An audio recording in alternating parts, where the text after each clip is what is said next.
which you should go ahead and get it open and get logged in, just because that takes time. Let's go ahead and chat about a few things. So I should essentially be the only one talking. Yeah, we're going to be going, well, no, you actually don't need to go to CPM. Just get a browser of Google open.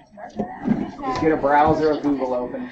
So how many of you are going to be on the band trip tomorrow going to OSU? And then we go to Okay, so here's what's up. Hey.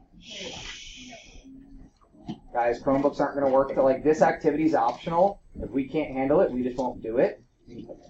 So that's about half of us. But unfortunately, we can't just stop because y'all are going to take a trip. Which, enjoy your trip. You're going to have a great time. Like, we're going to do 424 tomorrow. It's essentially the same thing that we're doing today. So if you, hey guys, I don't know why people are talking at the same time as me. Back in the day, we used to have this thing called respect for our teachers and adults and just each other in general. If somebody's talking, you don't. Like, that's just a pretty basic human thing. You're also going to miss directions that are important for you. If you're a band trip person, you need to write down tomorrow's homework right now, which is 424, 60 to 64. So that's easy. We just changed two of the numbers. Instead of 3, it's 4. And instead of 50 to 54, it's 60 to 64. So if you are a band trip person, you need to write that down for tomorrow, right now. That is still yours to do, and that will be collected next week on Monday or Tuesday. I'll accept it on Tuesday, but remember, we don't have actual math class on Tuesday. So that would need to be like Tuesday during foundations. Like, you'd have to remember that. Or get it on today. A lot of us have been working ahead this week. Here's the difference. I want to show you guys the difference between what we're doing today while you still continue to get your Chromebooks loaded up. Today we're going to be talking all about unit rates, and that should be your header in your notes, as I had written right here. If you don't have a header on your notes yet, go ahead and put it. It is unit rates. The only difference between what we're doing today and tomorrow is tomorrow we talk about it as the constant of proportionality, which a unit rate is like the price per pound or the miles per gallon or the minutes per math problem or whatever. That is also known as the constant of proportionality. It's just another vocab word name for it because it's a constant multiplier that makes a situation proportional. So I'm going to incorporate both of these words today for those of you that won't be here tomorrow to not really miss anything. So please number on your notes. We're going to work on 46 really quick, and then we're going to do a Chromebook activity, and maybe 2 of them, depending on how quickly we can work. So however you decide to make this little table in your notes, go ahead and make it. But we're also going to add to this table, and you could put it right here if you wanted. We're going to add a spot for 1 gallon.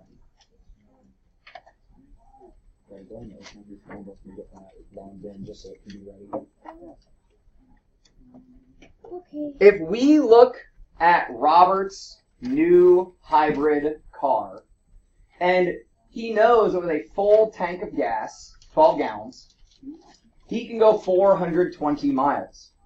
Now, let's not try too hard. How could I figure out how far he could go in 6 gallons? Yeah, we cut it in half, right? Because of my gallons. If I use half as many gallons, I'll go half as many miles. What is that? 21. Yeah, 21, but with a 0, right? So 210, if we think about it just as 42 for a moment. And we can cut in half again, right? And we can get 105. And if he doesn't put any gas in his car, or he doesn't burn any gas, I guess we could say. There could be gas in his car, but he doesn't use any of it. Would you say, Nathan? He wouldn't go. So this would be 0. But what if we talk about the miles he could travel per gallon, right? A lot of cars, if you watch any TV, advertise their miles per gallon. Although a lot of times pickup trucks don't, unless it's like an economical pickup truck, because like diesel trucks and those big ones, they're just like, look at how much stuff we can move, because their miles per gallon isn't very good. They don't want to advertise to you, hey, buy this diesel, you can move a house, but you'll only get 7 miles per gallon. Like, they're not going to tell you that, right? They're just going to be like, look, you can move a house. So if we talk about his miles per gallon because it's an electric car, they'd probably be advertising that. How could we figure out the miles per gallon, or what does the word per tell me to do? Not one. What does per tell me to do? Like in percent. Yeah, Nate? Every, and what math do I do to figure out the every? Like miles for every gallon, but what math do I do? Yeah, we can do division, right? If you can't think of this quickly, please jot down in your notes really quick that per means division. Now, a lot of times people will say, well, what about when it means multiply? Like if it's $2 per pound, and then we multiply with that number, that's fine. But the $2 per pound came from division. So if we set up miles 420 divided by gallons of 12, who's got a calculator out that can help with this? You might want a calculator today. So if you want to grab one of those or get out yours. Or you can use the computer's calculator, yeah, since you have a computer in front of you already. What is it? 35.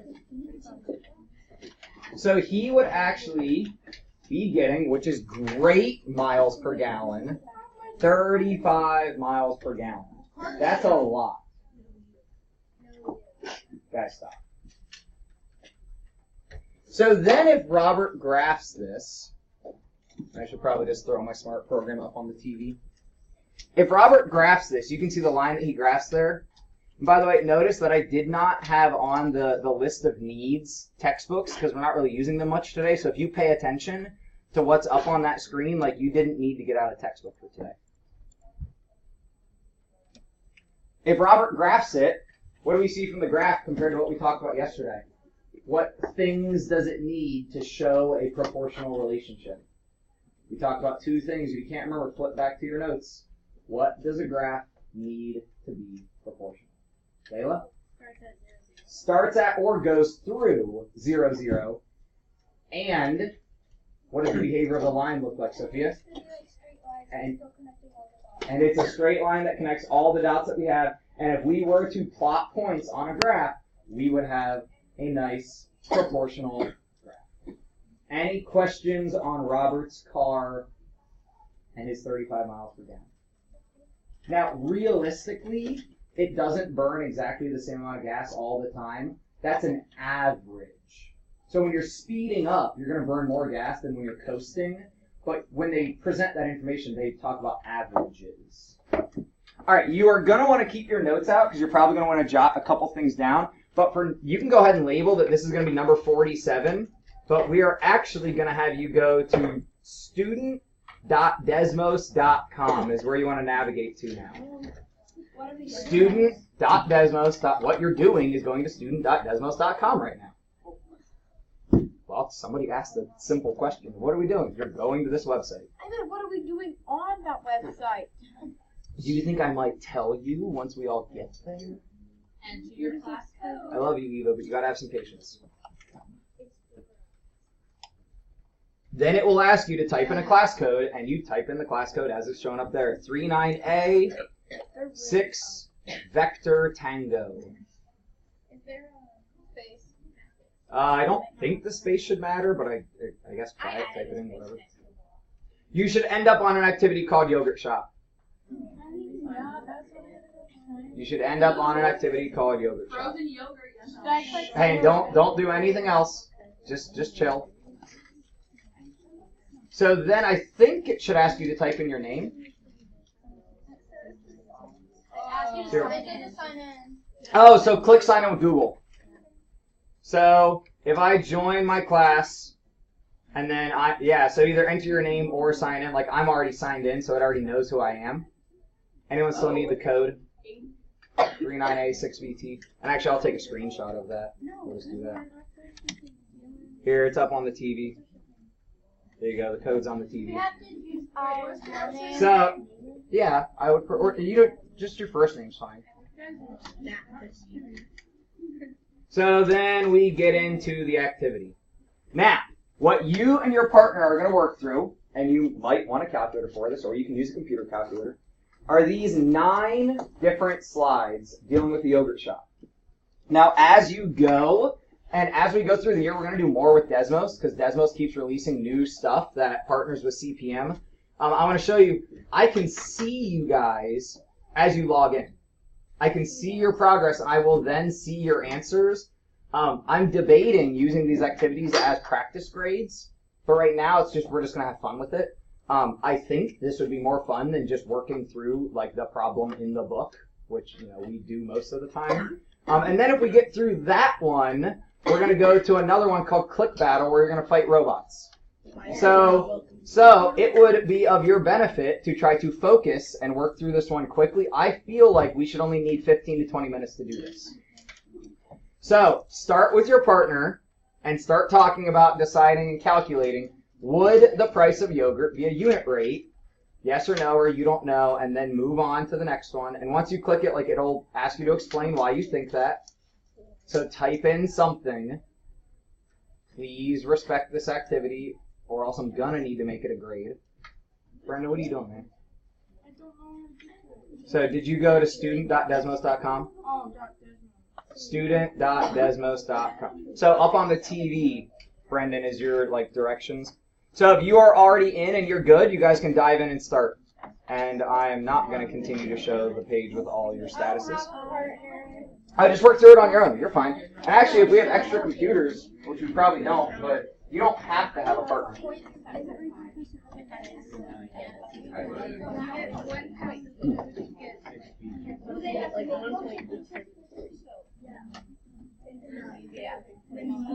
All right, come on back together for just a second. A few of us got stuck on this, so I wanted to review two nice ways to work through this problem. Now, Joey and I were having a conversation back there about if we forget about the decimals, right? Make your math easier for a minute. Forget about the decimals. I have 15 and 24. What could 15 and 24 both nicely divide by? 3. So if I divide them both by 3, I could get that 0.5 ounces costs, with 24 divided by 3, 8, so 80 cents. Then what would 1 ounce cost? $1.60. From there, we could calculate any amount of ounces. And if I need less than a half, I could cut that in half again and cut this in half again. No, you can't. Yeah, 0.25 ounces and 40 cents. Oh, wait, yeah, you can. I could keep cutting in half all the way down to itsy bitsy, barely any yogurt. So, the other way, and this is kind of the easy way that we didn't want to give you ahead of time. The easy way to figure out this, 1 ounce is $1.60. Take your 240 and divide it by your 1.5 ounces. That will give you the cost per ounce. And when you do this division, you should get 1.6 or $1.60.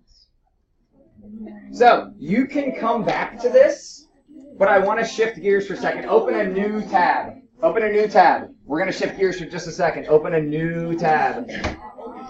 Do not close this. Just open a new tab. That's what I did. Do not close it. Just open a new tab. Again, go to student.desmos.com. Different code, though. Oh, EBG.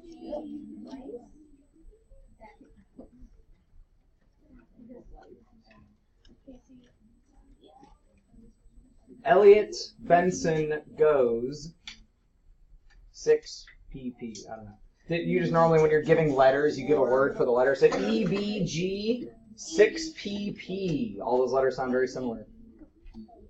Then, when you go there, you will join. And again, you should be logged in, so it should have your name already. And you go into Click Battle. So, sorry, I'll keep this up. EBG 6 pp. So I got people showing up. So then, what we're going to do is fight robots. Now, hold on. Before you can fight, you have to make some predictions. So you and your teammate, one of you has to choose that you're the clicker. Okay, because you can't both be the clicker, so you can rock, paper, scissors, or whatever you need. But then work through these problems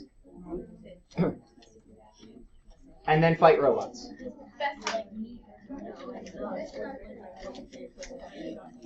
Gotta be strategic with choosing which one we're going to compete with, because we want to compete against the slower robot. Right now, Sky and I were just discussing an idea. If I don't want to do any like real math, and I just want to make things like approximate, what if I have both of these go to 10 seconds? Can I easily get to 10 seconds with my red robot? Yeah, so what would I do with the clicks? Times 2, double it, right? So I'd have 72 clicks. With my blue robot, I would have to do what to get to 10 seconds? Times 3 and a little bit over, right? So I could actually just do 9 seconds is a straight up times 3. So 20 times 3, 60, 6 times 3, 18, 78, there we go. So in 9 seconds, so in 10 seconds, would he have more or less than 78? More, right? So this would be 78 plus. Who's slower? Red. We want to compete against red if we have the choice. Red is slower. Now, if I want to do the real math and you have a calculator, guys, just do clicks per time. If you divide clicks per time, you're going to get the number of clicks per second. Keep rolling. No, we cannot do it. You cannot do it. You can like close the tab and just reopen student.desmos.com probably. Your code. That was Layla. I got 67. Are you ready? EBG 6PP. Oh my god. No, you can't. No, we just have to do it. Oh, I think I beat her. Yeah, I don't even know.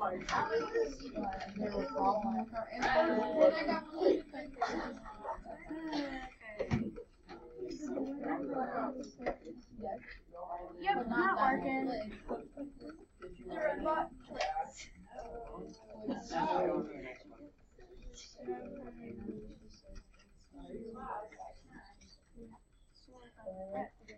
It's interesting on the student screen, like when you share an answer, it'll show you some of the other students' responses. Yeah. But it seems kind of random which ones they show. I'm not quite sure. I'm still learning that of how it decides what they see. Or maybe it's just who has submitted already. Huh? Skylar apparently did great. 178 or 183 clicks.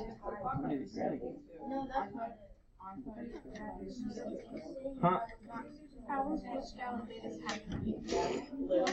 Can't even see it. So and then you can like toggle through that person's actual activity. How many clicks did you get? Me, I didn't. I got above the bar. Because you went so far? Yeah. You don't even know how many We were you the got? same way. We don't know how much. Off the charts? Yeah, we got Off the charts. Dang. We got the next slide. I got 164 clicks. So I guess the next screen tells me. Aiden, I got 190.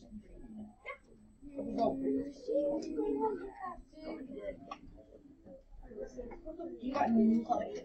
Aiden. Yeah. We got 191.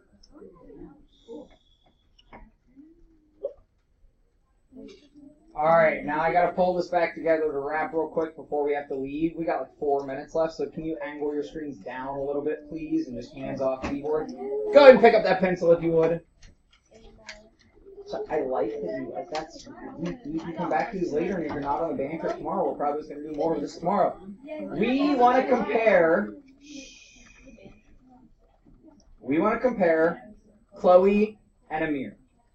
Okay, so I want you and your partner right now to physically figure out the unit rates for Chloe and for Amir. So you might want to write down first that to find unit rates,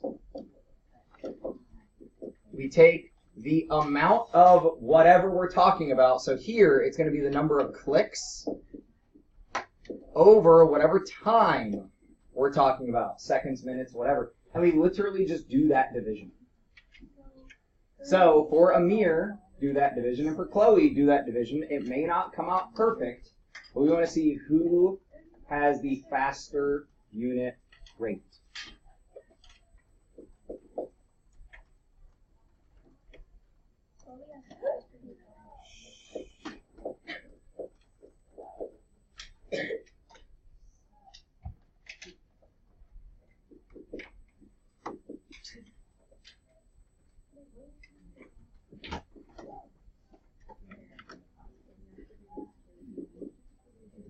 Even if I just do approximate math, what's 23 really close to? That can divide by 4 nicely.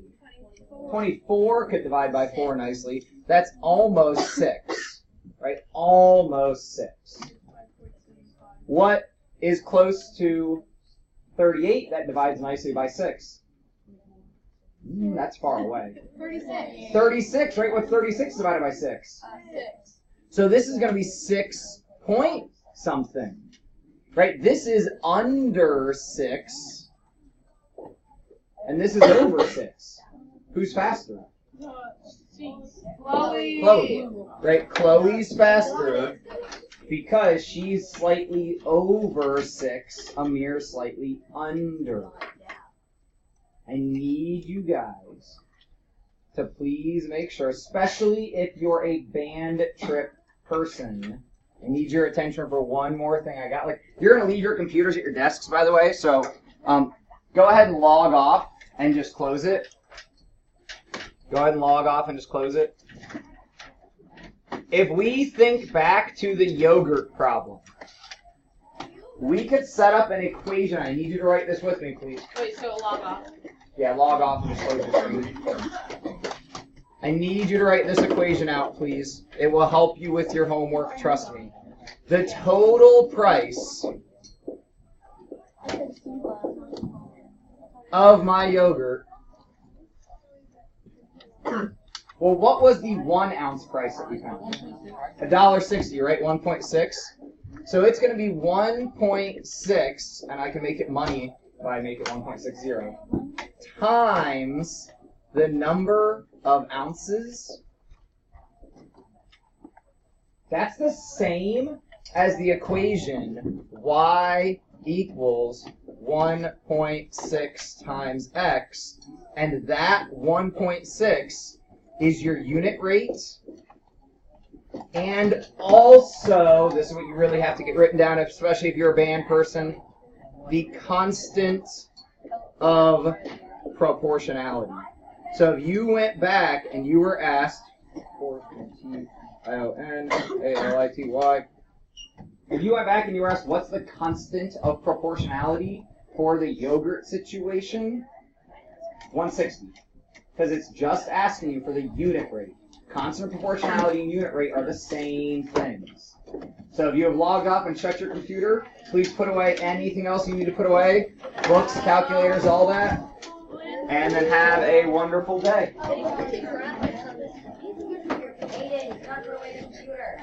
No, you can leave the computers out, I said. The next class is going to use them.